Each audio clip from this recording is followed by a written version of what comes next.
Mas entre uma obra importante, que é influente ainda hoje em dia, que é o povo brasileiro, e a sua morte, ele cometeu uma grande bobagem, essa aqui, chama LDB. Então essa foi a única besteira de recibo passado que o Darcy Ribeiro fez. A LDB que está devidamente muito alterada, está muito mutilada. Então a LDB original já nem existe mais. Eu trouxe até o tamanho da LDB aqui, eu imprimi. Cadê ela aqui? É isso aqui. Tem mais de 100 páginas. Metade das quais não serve para nada, porque tudo foi tirado e alterado por outras leis. Então a LDB, metade dela foi totalmente reformulada. Então do texto original se perdeu metade ou mais por causa das alterações que vieram. E por isso eu vou falar da LDB principalmente do que foi alterado, certo? Então, o primeiro artigo da LDB... Eita, funciona aí.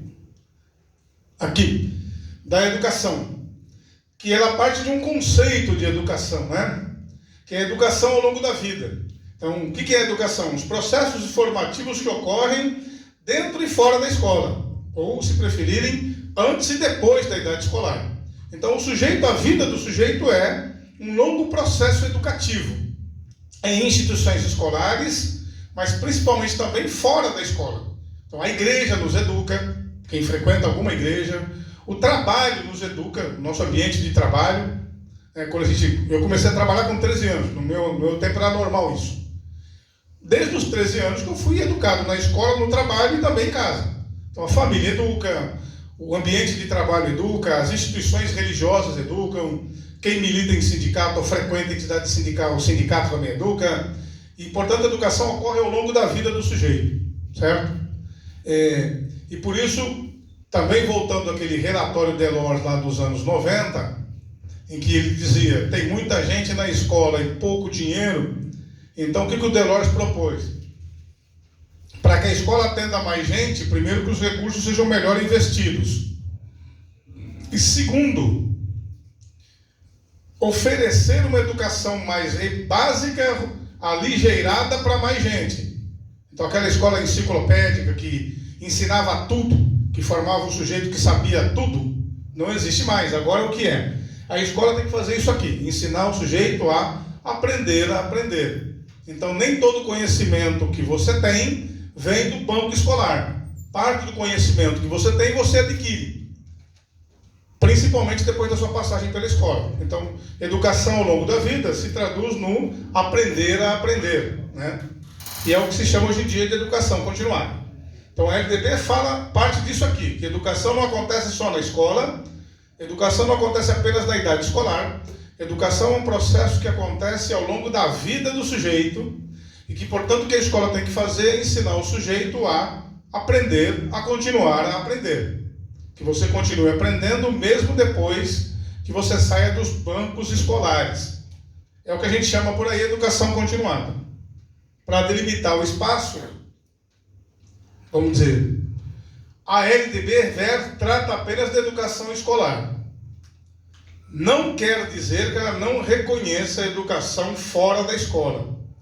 Inclusive, vocês já devem ter lido isso, ou visto isso no regimento e no cotidiano de vocês na escola, né? A escola tem que valorizar a educação extraescolar, a educação não escolar. Por isso, quando chega um aluninho lá, quero vaga no 6º ano, você não pede mais histórico, você apenas classifica o moleque. Se ele pode ou não ir para o 6º ano ou mais adiante. Você pode até dar uma avaliação para medir os conteúdos dele, as aprendizagens da pessoa. Mas hoje em dia nenhuma escola pode exigir histórico. Porque você parte do princípio que o que o sujeito aprende não está apenas no histórico dele. Daí que todo aluno pode chegar na sua escola, meter o pé na porta, ou todo responsável por aluno e querer vaga num tal ano. E aí, histórico? Não tem. Eu sou obrigado a dar? Não. Apenas a escola pode fazer um processo de avaliação para classificar a criança. Sempre pela correlação idade-série. Então, a LDB reconhece outros processos educacionais fora da escola, mas, obviamente, como lei, ela só pode tratar de um tipo de coisa, né? O que tem na escola. Eita, vira a página aí, vira a página aí. Aqui. Aqui. Tá, quais são os principais princípios da nossa educação segundo a LDB? O que sobrou dela? Primeiro, escola é dever da família e do Estado. Estado em letra maiúscula, porque a gente está falando dos poderes constituídos, não da divisão administrativa, certo? Então tem uma distinção entre Estado maiúsculo e minúsculo, usem ela. Então aqui a gente fala do Estado como os poderes constituídos, seja o governo federal, governos estaduais, governos municipais e mesmo funcionários públicos como nós, somos parte do aparelho de Estado, em maiúsculo. Então é dever da garantia da educação, primeiro da família, depois do Estado. Por isso que a Constituição não está aqui. Se você pegasse a Constituição, olhar lá, lembrar, a Constituição diz exatamente o contrário, né? Dever do Estado e da família. Por que um diz exatamente o oposto do outro? Assim, a gente faz essas perguntas só para sacanear, porque eu já sei a resposta porque eu estou perguntando, só para encher o saco. Então, um diz o oposto do outro porque você se lembra do Superman? Daquele do Lex Luthor, do Gene Hackman, o clássico. O que o Gene Hackman disse para o Superman quando ele estava lascado? Ele botou um colar de kryptonita no Superman, mandou um míssil destruir a Terra, e o Superman, meu Deus do céu, ele disse, a traição é uma questão de data. As coisas dependem da data em que foram escritas. A Constituição foi escrita em 1988. Os caras que escreveram a Constituição, com exceção daquele povo do Centrão, que é o mesmo Centrão que estava aqui, foi criado em 88. O lema do Centrão era, é dando que se recebe.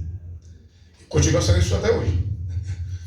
Então, em 88, os nossos legisladores, tirando a banda é dando que se recebe, estavam preocupados em redemocratizar o país, vamos dizer, tirar a legislação entulho autoritário, e estavam preocupados em oferecer direitos à população, direitos que a população não tinha, em sua maioria.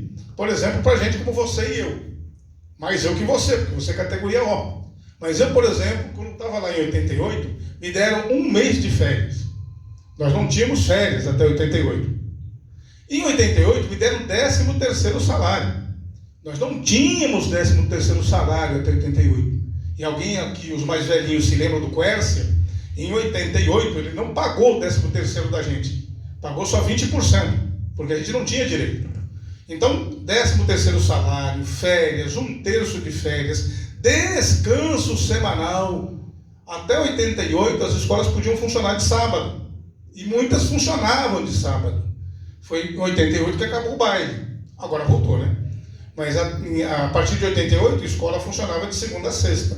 Então, uma série de direitos trabalhistas e sociais foram botados na Constituição. E por isso, para garantir os direitos, escreveram lá na Constituição: educação é dever do Estado, em primeiro lugar. Em segundo lugar, da família. Em 1996, quando escreveram a LDB, eles já não estavam preocupados com garantir direitos. A preocupação era tirar direitos. Lembra-se, tornar a educação mais barata. Muito dinheiro, muita gente, falou o Delors em 90, então eu tenho que tirar de alguém para dar para alguém. Alguém são os professores. E por isso que passaram a defender publicamente o quê? Retirada de direitos, baratear a mão de obra e, mais ainda, pagar propositadamente baixos salários ao magistério. Porque os aumentos seriam um produto de produtividade. Ou seja, que se você for produtivo ou produtiva, você recebe alguma retribuição financeira. Senão, vai ficar com isso mesmo.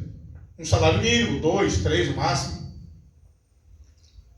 Por isso que as coisas mudam na ordem das coisas, né? A ordem dos fatos altera o produto. A matemática está errada. Em 88, a preocupação era como oferecer direitos à população. E, ao mesmo tempo, remover o que eles chamaram de entulho autoritário. Em 96, a preocupação era como baratear esse negócio. O brasileiro custa caro para o governo. E, portanto, retirar direitos. E daí que as obrigações mudam. Por isso, se a criança não está matriculada, a primeira ação da escola é colocar o responsável no conselho tutelar. Não é criar vaga ou exigir que o governo crie vaga e dê condições para a criança frequentar. A primeira ação da escola é ferro na família, no responsável ou na responsável. Depois vamos ver se tem escola para o guri. Então a ordem mudou. Primeiro o dever da família, depois do Estado.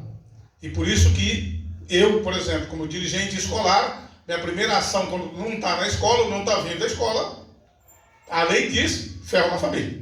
Depois a gente vê qual é a culpa do governo nisso, se é que tem. Não tem.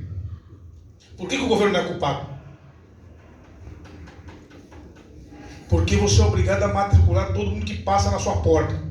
Você está reclamando que tem 45, 50, porque é isso. Passou na porta, matricula. Mas o aluno tem síndrome de Down. Ele faz coisa. Não é possível controlar o menino na sala de aula. Põe.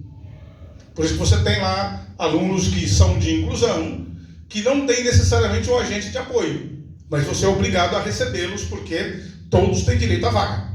Porque o Estado cumpre a sua obrigação, que é garantir vaga próximo de casa para o nosso querido aluninho. Vocês é que não cumprem de vocês, que é ensinar o moleque.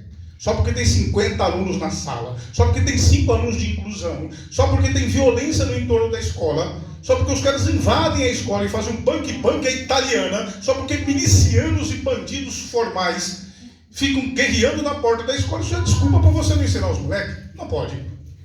Bom, lembre-se, quem está falando com você não é o Gilberto, é o espírito do secretário. Eu sou o Feder. Então, daqui até o fim do dia de hoje, eu sou o Feder. Entendeu? Eu estou nesse corpo aqui, porque eu não posso falar com todos vocês ao mesmo tempo. Então, nos vários cursos que a Proesp está dando, o Feder está presente nos corpos das pobres vítimas que estão dando essa aula. Então, eu sou o Feder, não me leve a mal. E por isso, cuidado com o que você fala comigo.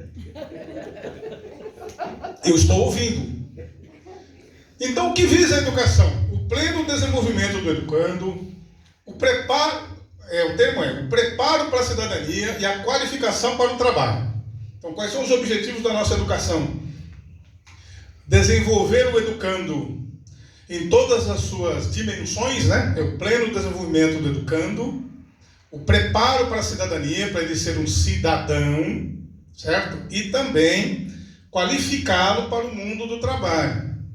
Qualificar para o trabalho não é dar uma profissão, certo? É preparar esse jovem, esse futuro adolescente, etc., para se virar no mundo do trabalho cada vez mais em transformação. Então, eu não posso vincular a qualificação para o trabalho a uma profissão. Até pode se oferecer, né, ensino técnico profissional, que a LDB permite que se ofereça. Mas a qualificação para o trabalho não tem relação direta com uma profissão específica. É preparar o indivíduo para as diversas situações que ele vai enfrentar na vida dele, né? Ou, vamos dizer, profissões aparecem e desaparecem, certo? Profissões surgem, profissões são transformadas e algumas deixam de existir. Então, a educação visa o quê? Preparar o indivíduo para ser um cidadão e qualificá-lo para ser um cidadão trabalhador nesse mundo do trabalho em transformação. Isso é o pleno desenvolvimento do educando, né? Na educação se convive com instituições públicas e privadas. Então, ou seja, é permitido o ensino privado oferecer oferecer serviços educacionais. E, inclusive, sob certas condições, escolas privadas recebem dinheiro público, certo? Mas todas as escolas privadas que atuam na educação têm que ser autorizadas e fiscalizadas pelo poder público. Então, toda instituição privada que atua na educação, vamos dizer, na educação oficial, ela tem que ser autorizada e fiscalizada pelo poder público. E o respeito à diversidade é uma das novidades da LDB. Volta aí. Então, respeito à diversidade étnico-racial, certo? E são duas em particular, são várias, todas. Mas duas diversidades a LDB cita especificamente. Primeira, respeito à diversidade étnico-racial, certo? Segunda, respeito à diversidade linguística. Tem a ver com os alunos surdos, certo? E por isso tem todo um artigo novo na LDB que trata disso, da diversidade linguística, que trata com os alunos surdos. Em razão de serem surdos, Em certos casos são mudos também. Mas lembre-se, a pessoa é muda porque é surda. Então, ninguém nasce necessariamente mudo. A maioria dos mudos tem a ver com a surdez, tem a ver com a sonoridade. Se você não ouve as palavras, você não consegue pronunciá-las. Então, a diversidade tem a ver principalmente com questões étnico-raciais e diversidade linguística, principalmente, não somente, diversidade linguística, alunos surdos, em consequência de serem surdos, os que são surdos de nascença, se tornam também mudos, né? Daí Libras. Quem fez pedagogia mais recentemente aí, teve que se se virar com Libras, certo? Para você ver como é que as profissões vão perdendo valor e, portanto, os salários diminuem. Quando eu estava dando aula nos anos 90 em Ribeirão Preto, em 97, apareceu um monte de alunos deficientes visuais. A escola fez também convênio, um termo de cooperação, então a gente recebia no ensino médio os meninos de uma associação de deficientes visuais de Ribeirão Preto, a DEVIRB. Aí esses meninos vinham para a escola, para essa escola que eu trabalhava. Eles eram matriculados no ensino médio, a gente só atendia ensino médio. Para eles virem para lá, tinha um profissional de bengala. Tinha bengala para eles se moverem, né? Tinha um profissional de bengala, que na época, um profissional de bengala, em 1997, cobrava R$4.000 para dar um mês para atender cada um em aula de bengala. Como o sujeito se move, hoje em dia tem piso tátil, então fica mais fácil usar a bengala. Um profissional de braille custava o equivalente a isso. Um profissional de Libras também, porque eram raros, não tinha Libras nos currículos. O que o governo fez? Botou braille, botou Libras nos currículos. Hoje muitos professores dominam Libras e braille e não ganham nada, exatamente nada a mais por isso. Então barateou a mão de obra. Então antigamente poucos, quase ninguém sabia braille. Quase ninguém sabia Libras e bengala, então era coisa raríssima. Hoje em dia quase todo mundo sabe isso. E ao socializar isso, ficou tão barato que está embutido no nosso trabalho cotidiano. Então todo professor que hoje em dia, ou quase todo, desculpe, que atende um aluno deficiente visual, domina alguma coisa de braille. E principalmente quem atende surdo e mudo em consequência da surdez, trabalha com Libras. E hoje, em vários cursos de pedagogia, tem Libras no currículo. Barateou tudo. Que era caríssimo, tornou-se tão barato que cabe no salário de gente como nós, eu e vocês. Não sei o salário de vocês, mas eu custo muito pouco para a prefeitura de onde eu trabalho. Pouco até demais.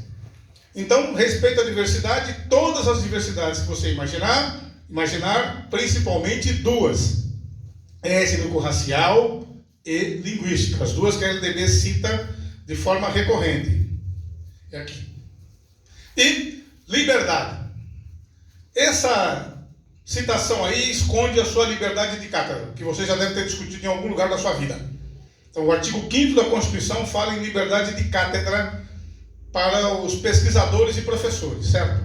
A LDB repete a liberdade de cátedra nesses termos aí. Liberdade para aprender, liberdade para ensinar, liberdade para pesquisar, liberdade para divulgar a arte e o conhecimento. Isso se traduz em liberdade de cátedra. Então você tem total liberdade, você professor, professora, total liberdade para ensinar, aprender, pesquisar e divulgar a arte e o conhecimento. Seu aluno também. É verdade que acontece isso na tua escola e no estado? Sim, é verdade. Até o dia da prova, até porque você lembre-se com quem você está falando. Você conhece aquela história? Você sabe com quem está falando? Sabe mesmo? Com quem você está falando? O Federer, com a versão afrodescendente também. Isso aqui é diversidade. Ó. O Federer virou um afrodescendente, um negão, num corpo de um negro, para dar aula para vocês. Então, isso é diversidade. E isso aqui é liberdade de cátedra.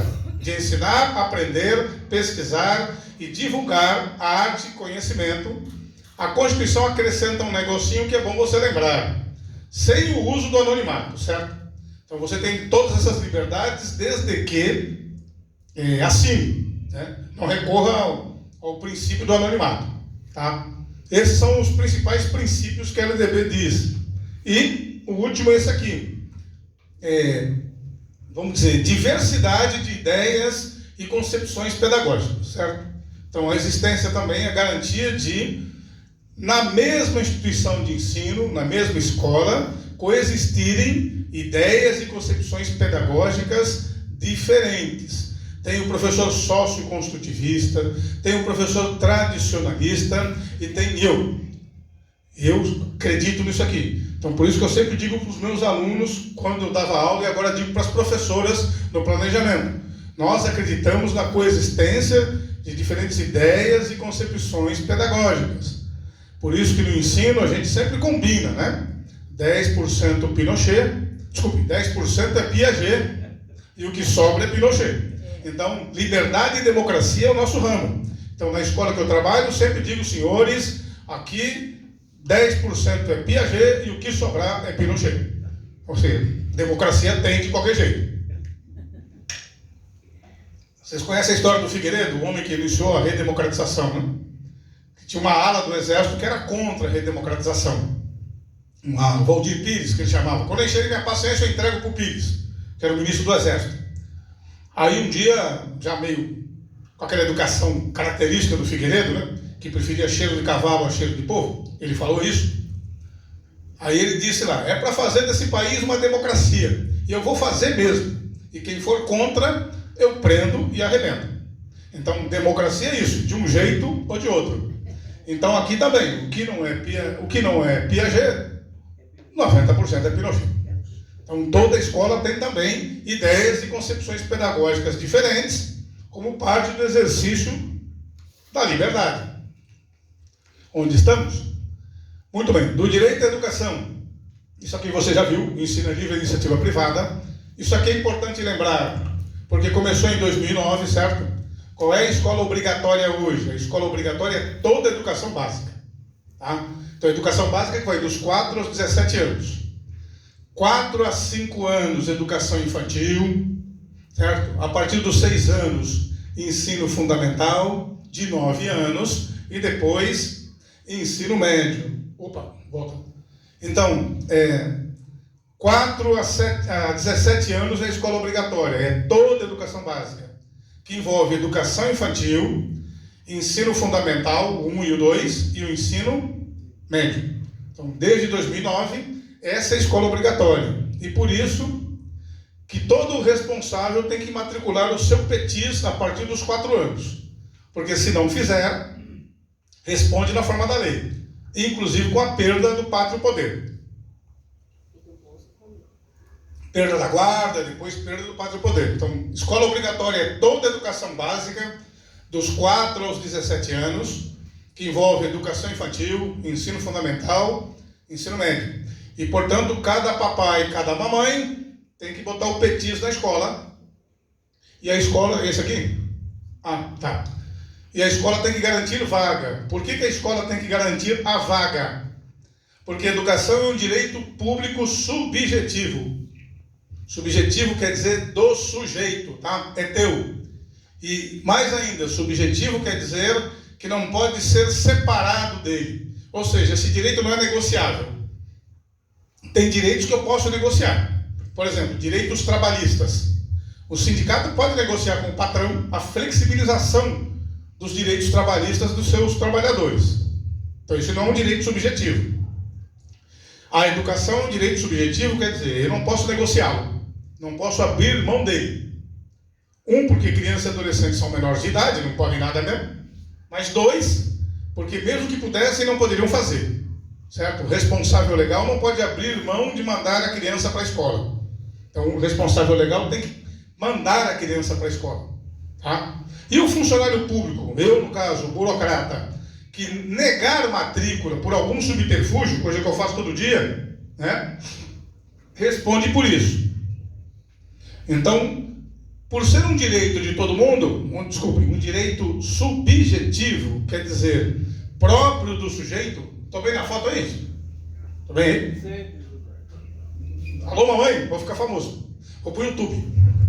Então, vou virar youtuber, ganhar uma grana, porque o negócio está difícil trabalhando honestamente. Então, preciso ganhar um dinheirinho, garantir o das crianças, né? O uísque das crianças é cada vez mais caro, está pela hora da morte o vinho. Paguei 30 conto ontem uma garrafa de vinho, está caro. Então garantiu o vinhozinho das crianças para o YouTube.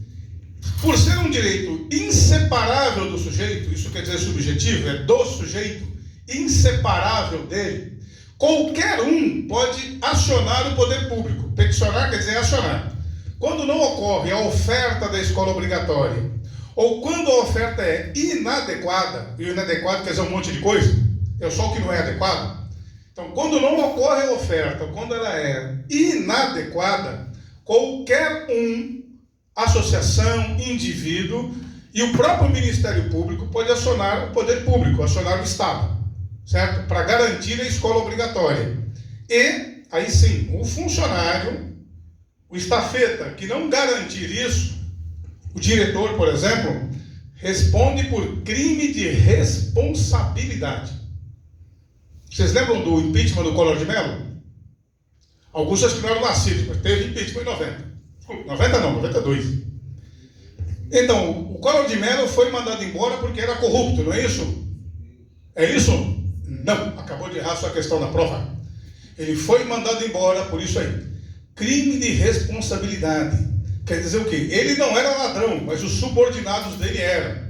Então, crime de responsabilidade quer dizer o quê? O chefe é solidário com as irregularidades cometidas pelos seus subordinados até prova em contrário. Eu não fiz o crime, mas eu sou responsável por ele, porque a pessoa que praticou o crime estava sob minha autoridade.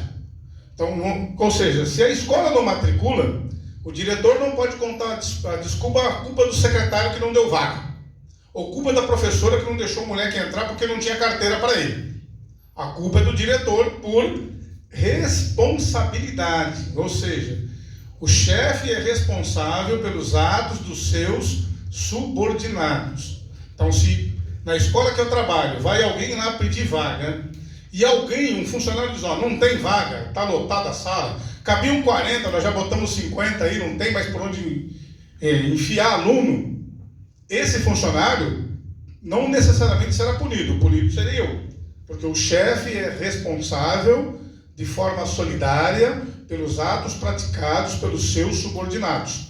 Então, se na escola a professora xinga o aluno, quem é que a família vai processar? O diretor, certo? Ou a direção, porque processar a escola é processar a direção da escola, não é processar a pessoa que trabalha lá. Então, tudo que acontece na escola, por exemplo, o responsável ou a responsável é quem está na direção, até prova em contrário. Mas, em princípio, essa é a ideia. Então, que é a autoridade pública que tem que garantir a vaga, responde por essa vaga não ter sido garantida. Ou a autoridade pública que oferece a vaga, mas não em condições adequadas, também responde por isso, independente de qual funcionário tenha feito a besteira. Traduzindo, o secretário da Educação livra dele, põe na conta do supervisor, o supervisor livra dele, põe na conta da direção, e a direção não livra nada, porque dessa aí não dá para escapar. Mas se desse, tem sempre um vice e uma coordenadora para apanhar. Mas nesse caso não, quem apanha é o diretor. É o único caso quem leva a ferro é o diretor. Anote bem, porque é só nesse caso que o diretor não pode culpar você. Nos outros pode, certo? Nesse aqui não dá para escapar, mas nos outros, a culpa é daquela professora que não ensina direito, aquela coordenadora que não coordena nada e daquele secretário que não secretaria nada. Mas nesse caso não tem escapatória. Na escola, a autoridade pública competente é a direção. Tá?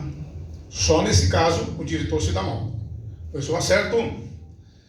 Tá, aqui é como se organiza a educação básica, ou seja, as obrigações dos entes, né? União, estados, municípios, escolas e professores. Você também tem obrigações definidas em lei. Está trabalhando muito de sábado, né? Dói, né? Todo sábado tem reposição. Que porcaria. Parece esporte local. O que você vai fazer, mãe? Vou repor. Só repõe. Sempre repõe. Você repõe dia letivo, você repõe hora-aula, você repõe conteúdo, você repõe. Então, está aqui. Então, primeiro ente federativo, a União. Depois disso, a LDB fala da União, estados, municípios, escolas e depois professores. Sobra para todo mundo. E como está na lei, é obrigação legal. A União basicamente tem 3 funções. Função normativa é baixar normas gerais para todo mundo. Deixa eu ver se eu estou no horário, porque... Aqui estamos. Nós estamos que hora? 9h10, 9h15. Não, 9h15 no máximo nada. Eu cheguei aqui era 9. Bom, estamos indo. Então, função normativa é normas gerais para todos os sistemas de ensino, certo? Para toda a educação. Então, vamos dizer aqui, o Conselho Nacional de Educação basicamente desce normas para todo mundo. Os estados e municípios podem baixar normas complementares, mas não contraditórias, certo? Então, estados e municípios podem baixar normas complementares, mas não contraditórias. Então, o Estado de São Paulo não pode baixar uma norma, seja através de legislação, lei, seja através do Conselho Estadual de Educação, que contradiga alguma lei ou ato do Conselho Nacional de Educação, certo? Então, a União baixa normas gerais para todos os sistemas de ensino. Função normativa. Função redistributiva você conhece melhor, é o Fundeb. Onde está a função redistributiva da União? No Fundeb, Fundo Nacional de Desenvolvimento da Educação Básica. Lá sai o seu salário. Aquele gordo salário que o FEDER agora reajustou. Eu sou um cara legal, dei para você, não cobrei nada, 6%. Você nem pediu, eu tasquei de lá 6% no seu olerite. É ou não é dinheiro? Muita grana, bicho. Você não fez nada por ele. Nem uma grevezinha assim, nem uma assembleia, nem xingou a minha mãe, e você ainda quer receber. Não. Então você recebeu 6%, que é o que você merece. Eu e meus Blue Caps ganhamos 50%. Meu aumento foi de 50%. Eu e meus amigos aí. Inclui meu grande amigo Tarcísio, que não está aqui hoje, mas fala por mim. Então o governador, o secretário morderam 50% e você ganhou do Fundeb, robustos, poupudos, 6% de reajuste. Então a função redistributiva da União está aí. Por exemplo, no Fundeb. Então o que faz a União? Ela concentra recursos e distribui recursos de acordo com as necessidades de cada estado e município. O Fundeb é isso, né?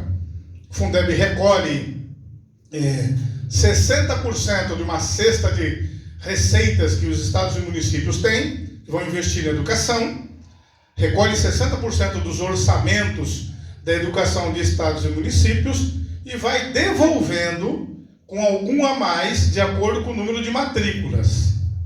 Por isso que cada município, e acho que no estado também mudou o nome, tem um povo chamado demanda escolar.